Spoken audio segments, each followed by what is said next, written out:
violência e a tensão explosiva dessa cena histórica. O apóstolo Paulo está lá, escrevendo uma carta para uma comunidade cristã, incrivelmente vulnerável. E vivendo exatamente no coração do império. No império mais brutal do mundo antigo. Um lugar onde o imperador frequentemente exigia devoção absoluta e irrestrita. E aí o que o Paulo diz para eles? Uma coisa bem difícil de engolir à primeira vista. Exato. Ele diz simplesmente para se submeterem às autoridades governantes e pagarem os impostos religiosamente. A gente precisa desempacotar isso urgente, porque parece uma capitulação total, sabe? Tipo, uma aprovação cega à tirania de Roma. Isso deixaria qualquer um confuso mesmo. Mas é exatamente por causa dessa impressão inicial que o texto é tão mal compreendido hoje. Com certeza. O que é fascinante aqui é que a realidade da carta passa muito, mas muito longe de uma rendição covarde. Na verdade, é um movimento teológico que é estruturalmente subversivo. Como assim estruturalmente subversivo? Quando Paulo declara em Romanos 13 que César, o cara mais poderoso do mundo conhecido, é apenas um diáconos. Que no grego é um mero servo, certo? Um funcionário. Isso mesmo, um instrumento de Deus. Ele definitivamente não está elevando o Império Romano ao status divino. Pelo contrário. Ele está rebaixando o império. Sim, ele está com a pena na mão, arrancando a coroa de divindade do Estado romano e subordinando ele estritamente ao senhorio absoluto de Cristo. Olha, é aqui que a coisa fica realmente interessante para quem está com a gente nesse nosso mergulho profundo de hoje. Estamos debruçados sobre esse texto vibrante e polêmico de Romanos 13. Mas para não cometer atrocidades interpretativas, a gente precisa dar um passo para trás, né? Verdade. Porque Paulo não joga o capítulo 13 do nada. Ele vem de 11 capítulos falando sobre a misericórdia de Deus. Como que isso se conecta? Esse é o ponto de partida crucial. Romanos 13 não existe num vácuo. Ele está encravado bem no meio da grande sessão imperativa do apóstolo, que vai do capítulo 12 até o trechinho inicial do 15. Pensa na estrutura da carta. Exato. Paulo passou os primeiros 11 capítulos delineando a majestade da misericórdia de Deus, explicando conceitos teológicos densos como a justificação pela fé e a propiciação. E a partir do capítulo 12, com aquele famoso rogo-vos, pois, pelas misericórdias de Deus, ele muda o tom, vira a chave. Passa a descrever como tem que ser a conduta cristã transformada por essa mesmíssima misericórdia. Espera, vamos traduzir isso para não deixar ninguém para trás. Quando a gente fala propiciação e justificação, estamos falando basicamente de como Deus resolveu o problema do pecado humano através de Cristo, nos declarando justos. Isso. E aí, depois de explicar toda essa teoria salvífica incrível, Paulo diz algo como, ok, agora é assim que a gente vive na prática. É a teologia ganhando braços e pernas. Perfeito, é a teologia em movimento. Se a gente conectar isso aos nossos comentários base de hoje, a gente vê como essa transição é fundamental. O Douglas Moo, por exemplo, ele tem uma visão bem clara disso. Tem, sim. O Moo classifica essa macroseção como o poder transformador do Evangelho. Ele foca muito em como o indicativo da salvação gera obrigatoriamente um imperativo ético. Ou seja, aquilo que Deus já realizou objetivamente lá na cruz exige uma resposta nossa. Não existe dicotomia entre a teologia que a gente crê e a ética que a gente vive no dia a dia. E do outro lado, a gente tem a perspectiva da Beverly Roberts Gaventa. Eu achei muito boa. A Gaventa é fantástica. Ela chama essa mesma sessão de alcançados pelo senhorio de Cristo. E o tom dela é quase de urgência, né? Ela destaca a urgência apocalíptica de todo esse trecho. Para ela, o capítulo 13 lida especificamente com os aspectos pragmáticos de se viver no que ela chama de tempo do agora. Que é um baita de um dilema. Como os cristãos interagem com as velhas estruturas caídas, tipo o poderoso Estado romano, enquanto aguardam ansiosamente a consumação do reino de Deus. E para a gente navegar com segurança nessas águas, é bom apresentar rapidamente as metodologias e lentes teológicas dos nossos 3 guias. Até para quem nos ouve entender os motivos profundos por trás das concordâncias e divergências deles. Começando pelo Thomas Schreiner. O material do Schreiner é Muito meticuloso. Meticuloso é a palavra certa. Ele usa uma exegese histórico-gramatical inabalável. O famoso nerd da gramática e da história antiga. Basicamente isso. Ele é aquele estudioso hiperatento à sintaxe minuciosa do grego e opera profundamente com a tensão escatológica clássica, do já e ainda não. Mais uma pausa rápida para o nosso dicionário teológico. Esse já e ainda não significa que o reino de Deus já foi inaugurado na Terra com a primeira vinda de Cristo, mas o mundo ainda está uma bagunça e a redenção total só acontece quando ele voltar. Exatamente. A salvação já é uma realidade presente, mas o ápice dela ainda é futuro. É viver no meio dessa tensão. E ao lado do Schreiner temos do Douglas Moo, Que lê o texto com uma lente teológica reformada muito robusta. O Moo busca incessantemente conectar a ética de Paulo aos ensinamentos originais de Jesus Cristo. Ele também investiga o contexto histórico específico da Igreja de Roma, né? Sim, tentando entender as pressões financeiras e políticas reais que aqueles crentes sofriam nas ruas da capital do Império. E, por fim, temos a Gaventa. Ela traz à mesa uma leitura fortemente apocalíptica e muito teológica, e me chamou a atenção o quanto ela é sensível ao histórico de uso abusivo dos textos bíblicos. Isso é essencial nela. Ao longo da história, textos como Romanos 13 foram literalmente sequestrados para justificar opressões estatais terríveis. E ao lidar com esse texto, ela foca incisivamente em como a retórica de Paulo, na verdade, subverte o poder imperial ao demonstrar que toda e qualquer autoridade está irrevogavelmente submetida a Deus. É o que muda tudo. E, pegando esse gancho da Gaventa, acho importantíssimo fazer uma observação clara aqui para o nosso público. Uma ressalva necessária. Sim, a Gaventa aponta como esse texto foi distorcido politicamente em eventos trágicos. Na Alemanha nazista, sob o regime do apartheid na África do Sul, líderes usaram Romanos 13 para exigir submissão absoluta às suas atrocidades. E só para deixar muito claro para quem está ouvindo, o nosso objetivo aqui nesse estudo não é tomar partido na política moderna nem daquela época. Nós mantemos estrita neutralidade. Nosso papel é puramente entender como o texto foi usado ao longo da história e analisar de forma imparcial o que a exegese paulina realmente dizia na origem. Perfeito. Feita essa ressalva essencial, bora para o núcleo do texto. Começando com os versículos polêmicos de 1 a 7, que tratam da submissão e do Estado. Grande pergunta que paira como uma nuvem escura sobre essa passagem.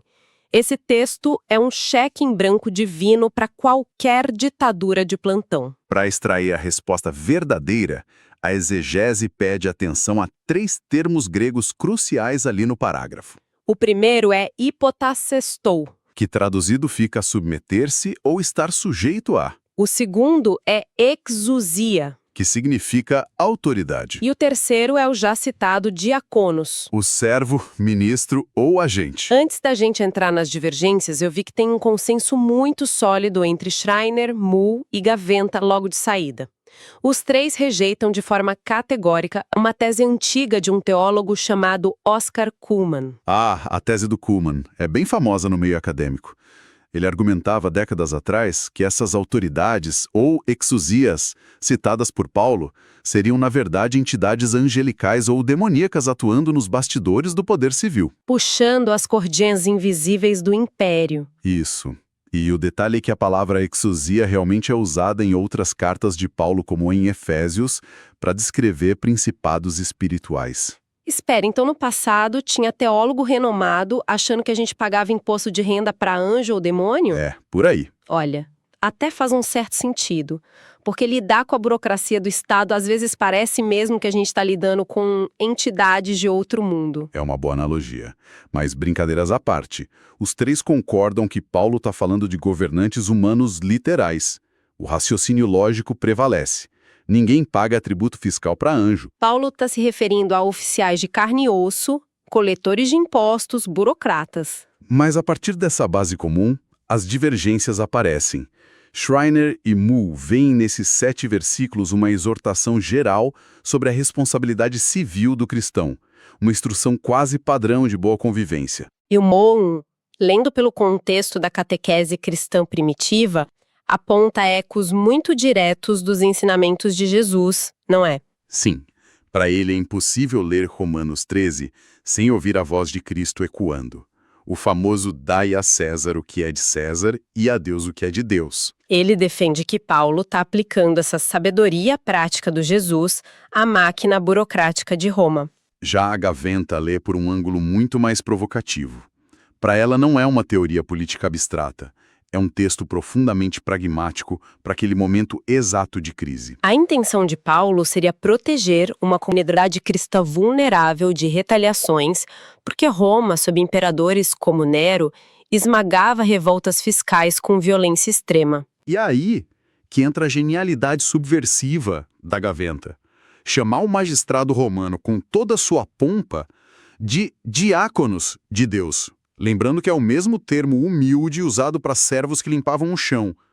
Isso retira do império qualquer aura de divindade inquestionável. A autoridade estatal é estritamente secundária, derivada. Só existe porque Deus delegou temporariamente para manter a ordem básica, evitando que a sociedade caia na anarquia total. Mas espera aí, deixa eu fazer o papel do advogado do diabo aqui. Os cristãos em Roma estavam sendo instruídos a pagar impostos que, no fim das contas, financiavam a própria máquina militar que os oprimia e que futuramente ia persegui-los até a morte. Como o Schreiner lida com esse elefante na sala? O Schreiner traz dados históricos vitais do Tácito e do Suetônio. O clima da época era tenso, tinha queixas colossais e quase rebeliões em Roma, lá pelos anos 57, sobre as práticas dos cobradores de impostos. A corrupção era rampante. E é nesse caldeirão de ódio aos cobradores que Paulo tem a ousadia de dizer: pagai a todos o que lhes é devido. Para o Schreiner, Paulo ensina que a função primordial do Estado ali descrita é o castigo do malfeitor e a proteção dos que fazem o bem. E ele frisa um ponto teológico profundo. Qual? O juízo exercido pelo Estado na história, mesmo sendo frequentemente falho e corrupto, serve como uma antecipação pálida, uma sombra do juízo escatológico justo e perfeito de Deus no fim dos tempos. Nossa, isso muda tudo. Transforma um dever civil amargo num reconhecimento da soberania futura de Deus. Então, o que isso significa para aquela transição abrupta que Paulo faz ali no versículo 8? Ele acaba de falar sobre pagar tributo e dinheiro e imediatamente faz um jogo retórico. Sim, ele diz: a ninguém fiqueis devendo coisa alguma, a não ser o amor. O que nos joga na segunda parte do nosso estudo, versículos de 8 a 10, onde o amor cumpre a lei. É brilhante. Ele pega a linguagem dura e fria de obrigações e impostos e inverte totalmente para falar de uma obrigação espiritual perpétua.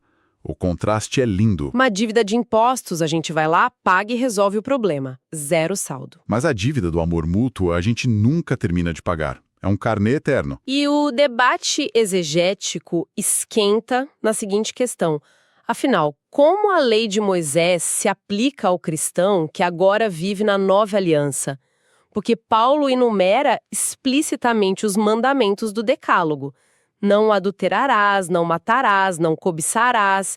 E ele até encurta o 10º mandamento, tirando os objetos da cobiça para focar na cobiça em si. Para resolver essa relação do cristão com a lei judaica, a extração teológica do Schreiner é muito cirúrgica.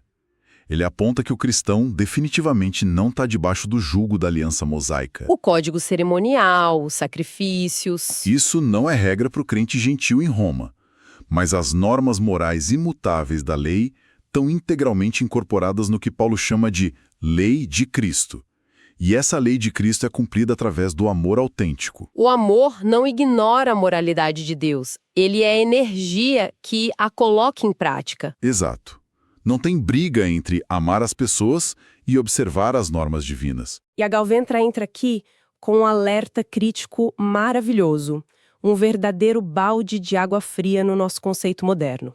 Ela avisa que esse amor que Paulo descreve não tem nada a ver com o humanismo vago de hoje em dia.